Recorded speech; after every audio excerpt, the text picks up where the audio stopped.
Here's my Teasing Georgia. We just got a ton of rain. So I think anytime it rains, it brings up cooler weather and of course more moisture. And that causes more color variations.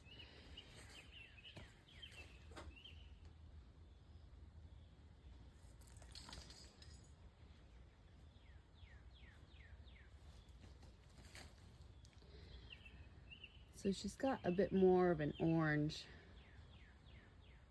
and then fades more to a yellow cream here.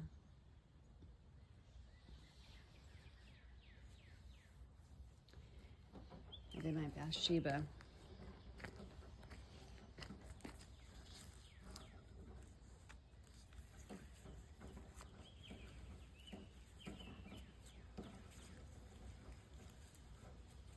Definitely more of a peach.